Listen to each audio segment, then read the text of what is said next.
Sir काय सांगाल, मोठ्या संख्येने इनकमिंग सुरू झाले कारण की असंख्यांनी प्रवेश केला.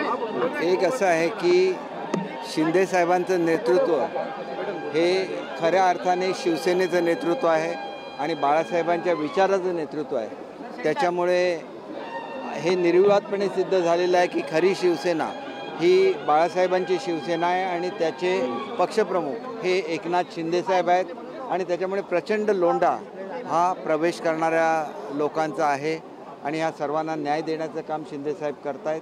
आणि लवकरच त्यांचे महाराष्ट्रभर दौरे सुरू होतील आणि माझी खात्री आहे की येणाऱ्या जिल्हा परिषदा असतील, नगरपालिका असतील, या सर्व निवडणुका एक हाती आमचा पक्ष भाजप आणि राष्ट्रवादी यांची महायुती जिंकेल. केसरकर साहेब, धनगेकर यांनी भेट घेतली होती. काही आमदार आहेत, माजी आमदार आहेत, धनगेकरांच्या प्रवेशबद्दल काही चर्चा सुरू झाली का आणि चर्चा सुरू झाली? हे बघा, याच्याबद्दल शिंदेसाहेब अधिक सांगू शकतील. मी हे बोलायची ऑथॉरिटी मला नाही. पण आपल्या पक्षामध्ये येतात ते का? काय कोणाबद्दल तरी असं ऑफ हँड बोलणं योग्य नाही. कुठल्याही कामानिमित्त शिंदेसाहेबांना भेटू शकतात. शिंदेसाहेब नगरविकास मंत्री आहेत आणि त्याच्यामुळे शहरातली जी कामं आहेत त्या संदर्भात लोक भेटत असतात. नागरी वस्त्यातल्या कामांसाठी भेटत असतात आणि इतरसुद्धा अनेक डिपार्टमेंट त्यांच्याकडे आहेत. शेवटी एक काम करणारा मुख्यमंत्री अशीच त्यांची ख्याती होती आणि आता काम करणारे उपमुख्यमंत्री ही त्यांची ख्याती आहे. आपण शालेय मंत्री होतात, केसरकरजी आपण शालेय मंत्री होतात. नितेश राणे म्हणाले की 10वी-12वीच्या बोर्डाला बुरखाबंदी करावी. कसं पाहता या स्टेटमेंट? एक गोष्ट अशी आहे की त्यांनी म्हणण्याचा उद्देश हा कॉपीच्या संदर्भात होता. कॉपी होत असेल आणि समजा दुसरा एखादा मूल दुसऱ्याच्या नावाने बसलं तर ते तुम्ही आयडेंटिफाय कसं करणार? तर त्याच्यासाठी तुम्हाला तुमचा चेहराही दाखवायला लागतो, आयडेंटिटी कार्ड दाखवायला लागतं आणि त्या कॉन्टेक्स्टमध्ये ते तसे बोललेत याचा वेगळा अर्थ कोणी काढू नये अशी माझी विनंती है. सर एक बार हिंदी में बता दीजिए, एक बार फिर से शिवसेना में जो है इनकमिंग शुरू हो गई है. इसके पहले भी कई लोगों ने प्रवेश किया.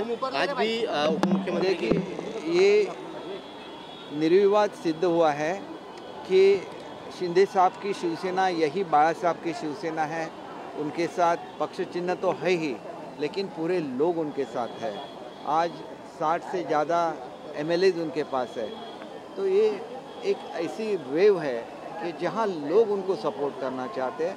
जब लोग सपोर्ट करना चाहते हैं तो बहुत सारे नेता भी आएंगे उनके साथ, तो उनको साथ में लेने की उनकी क्षमता है और ये सिद्ध करके बताएंगे कि वही सही मायने में मराठी लोगों का नेतृत्व कर सकते हैं, शिवसेना का नेतृत्व कर सकते हैं और हिंदुत्व का नेतृत्व कर सकते हैं. और हमारी महायुति इकट्ठा है. फडणवीस साहब है, शिंदे साहब है, अजीत दादा है. तो एक आने वाले इलेक्शंस में भी अच्छा परफॉर्मेंस हमारा रहेगा. सर नितेश राणे ने एक स्टेटमेंट दिया है कि 10वीं और 12वीं में बोर्ड के जो परीक्षा विद्यार्थी बैठने वाले हैं वो जो बुर्का पहनकर आते हैं उनके अंदर प्रवेश ना दिया जाए. अब देखिए, जब मैं शालेय शिक्षण विभाग का मंत्री था तो कॉपी मुक्त परीक्षा का अभियान मैंने चलाया था.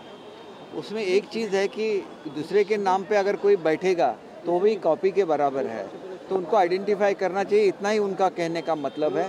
तो वो हर किसी की जिम्मेदारी है कि वो अपना चेहरा दिखाए, अपना आइडेंटिटी कार्ड दिखाए और जब मैच होगा तो ही उसको परीक्षा में बैठने के लिए इजाज़त दी जाएगी. Thank you sir. थँक्यू. तुम्हाला एक महत्त्वाचं हे सांगतो, एज्युकेशन बद्दल तुम्ही प्रश्न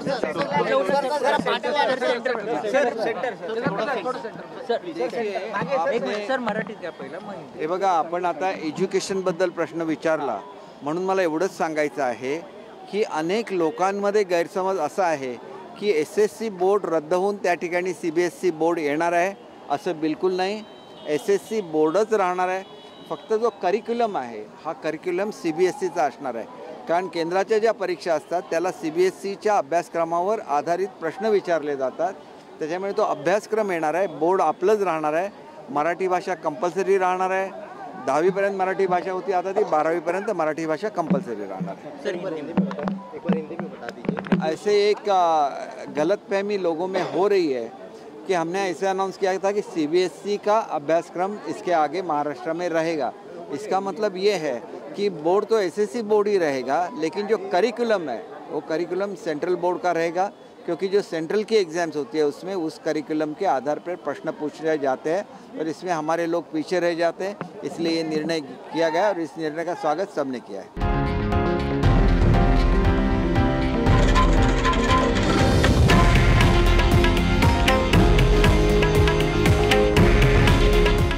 आहे देशातील नंबर 1 न्यूज नेटवर्क आणि आपण पाहत आहात TV9 मराठी. काळजी तुमची, हित महाराष्ट्राचं.